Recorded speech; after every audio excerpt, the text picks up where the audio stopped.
नमस्कार मित्रांनो, मी कार्तिक सुभाष गावठे आणि नवीन व्लॉगमध्ये मी तुमचं पुन्हा एकदा स्वागत करतो.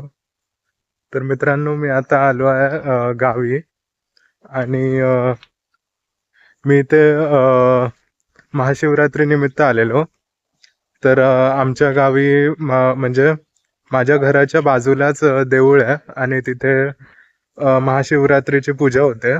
तर मी थोडीशी आरती रेकॉर्ड केली आहे आणि ती मी तुम्हाला दाखवू इच्छितो. संध्याकाळी सत्यनारायणाची पण पूजा असते, तर ती पण मी तुम्हाला थोडं दाखवण्याचा प्रयत्न करेन. आणि रात्री दहीकाला पण होणार आहे, तर तो पण मी थोडा दाखवेन. आणि उद्या दुपारी महाप्रसाद पण असणार आहे, तर मी तुम्हाला ते पण थोडंसं दाखवेन. तर व्हिडिओ शेवटपर्यंत बघत राहा. आता आम्ही आलो आहे देऊळवाड्याला, तर मी तुम्हाला तो पण परिसर दाखवतो.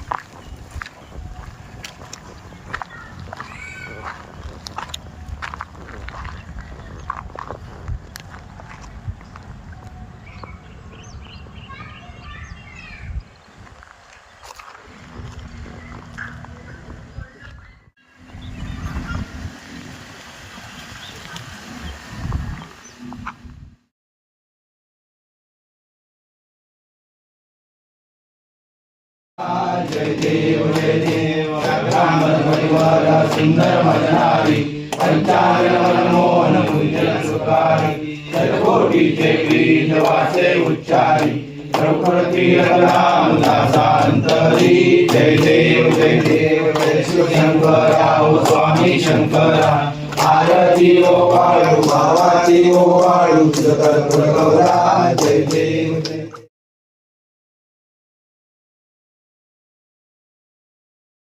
अणवे नमः भयनाशनाय नमः बृहते नमः कृशाय नमः स्थूलाय नमः गुणभूते नमः वर्धनाय नमः रुद्रकर्मणे नमः महाकर्मणे नमः बुद्धकर्मणे नमः कृतागमाय नमः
सर्वांचे स्वागत करतो.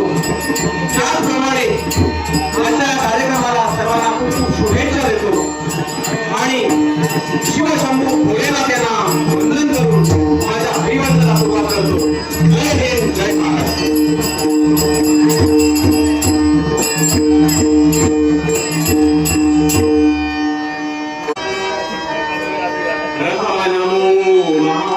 गणपती रिद्धि सिद्धि दाता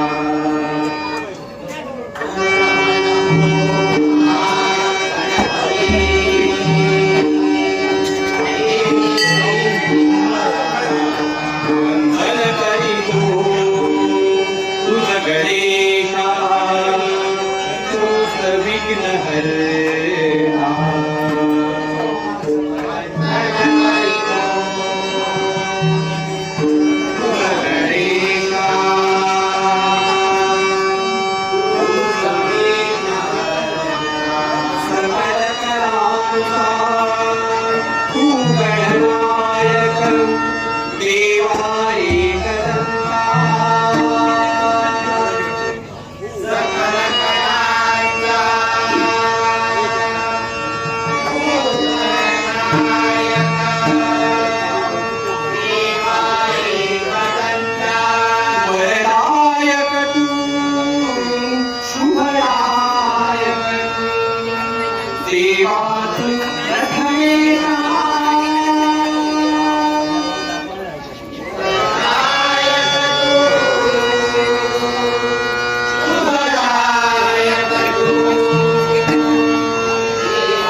वरमरोही वरमरोही वरमरोही वत्स सूत्रधरा मी कैलास पर्वती मातृदेवतेच्या मृद मांडीवर बसून पितृदेवतेचं तांडव नृत्य पाहत असते वेळी एकाएकी तुझी स्तवनवारी हाक ऐकली आणि या रंगभूमीवर अवतीर्ण झाले.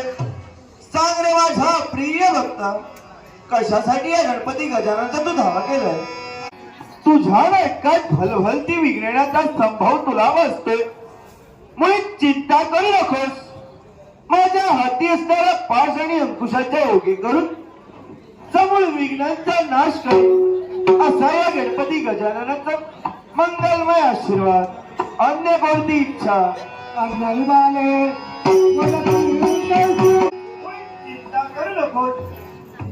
तुझ्या नाटकात असणारी अज्ञान सूज्ञ हो देवगुरु बृहस्पतीप्रमाणे भाषण करतील, गण गंधर्वाप्रमाणे गायन करतील, अष्टरंभाप्रमाणे नृत्यही करतील असा या गणपती गजाननाचा शुभ आणि मंगलमय आशीर्वाद.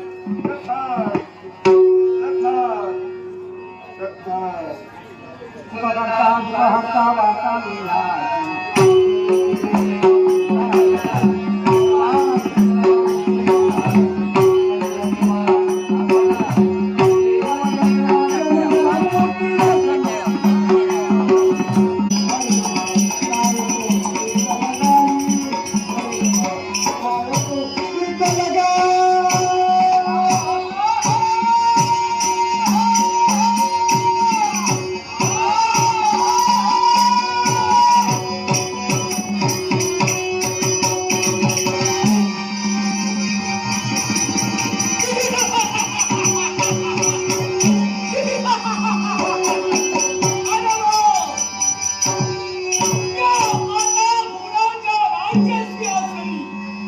विराजमान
शापामुळे आवड लटकत झाला नाही आणि एवढंच नव्हे तर प्रत्येकाला भक्ती मार्गाला हवं, प्रत्येकाला भक्तीचं प्राबल्य पटवून द्यावं आणि म्हणून या जगात भक्ती सर्वी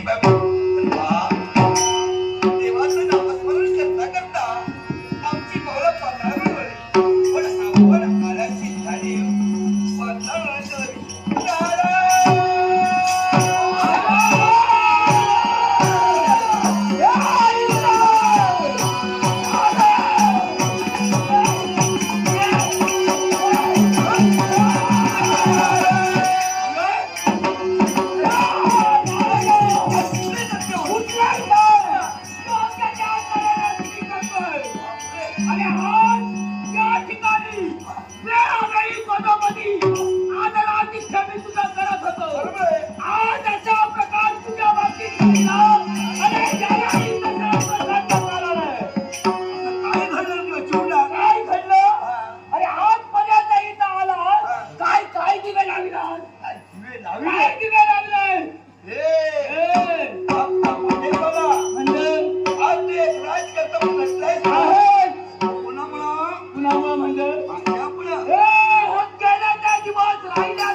मी होत्याच नव्हतं का तुला न्या काय हे ना म्हणून सांगतोय म्हणतात ते काही प्रयत्न करू.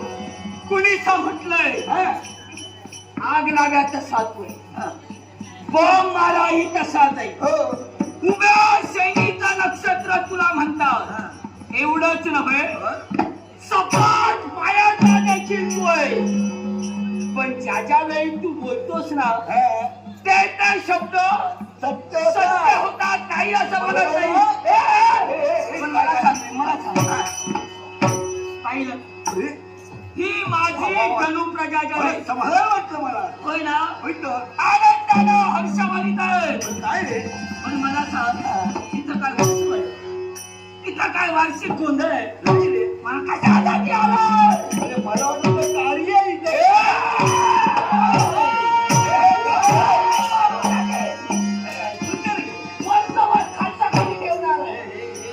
काय म्हणालो काय उत्तर कार्य शुभ कार्य. शुभ कार्य हे केव्हा बोलणार बोलायला दिलं तुला पण मला सांगले काय आजच्या घरी आमचं आगत चांगल्या प्रकारे केलं. नाना प्रकारे आम्हाला भूषण दिली पण आम्ही ती भूषणे समजतो.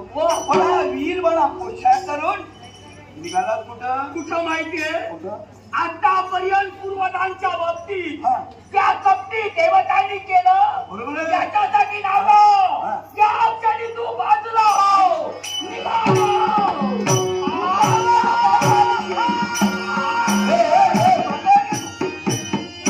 देवऋषी नारद योग्य वेळी तुम्हाला मार्गकथन केलंय.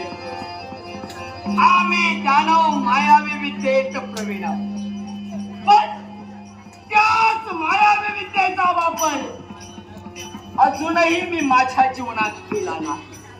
मग याच्यासाठी ज्या शिवशंभू भोलानाथांची एकनिष्ठतेनं मी भक्ती केली, जी मायावी विद्या मी आत्मसात आणली, मग त्याची प्रचिती घेण्यासाठी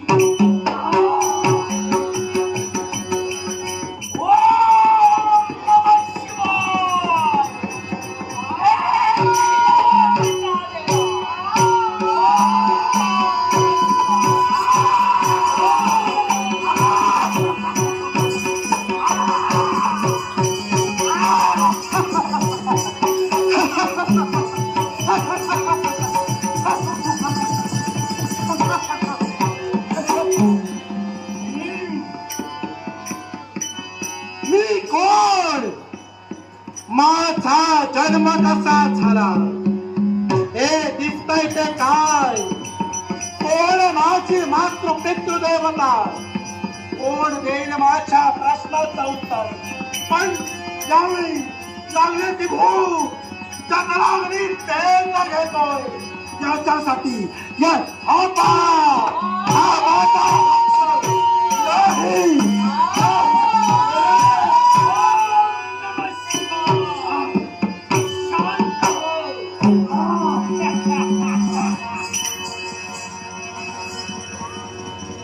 हा काय प्रकार? या मनुष्याचं वर्ण असत माझ्या मस्तकी येता क्षणी लागलेली भूक शांत झाली. कोणा तुम्ही आणि कोण आहे मी? संशय तुझा दात आहे. माझा वरद असतो हा तुझा मातेचा क्षणी एकाएकी तुला लागलेली भूक शांत झाली. नक्कीच. मग आई हा जी तुझ्या डोळ्यात समोरची व्यक्ती उभी आहे काय? ती अन्य दुसरी तिसरी कुणाचून कोण? तुझा जन्म घेता काय? पिताची नमस्कार करतो. आशीर्वाद आहे. तुमच्या म्हणण्यानुसार तुम्ही माझे पितृदेवता आहात. होय. मग मला जन्म देण्याचं कारण तरी कोणतं? कारण हा मला सांग या विश्वाच्या ठाई हा जर का तुझ्या बापाचा अपमान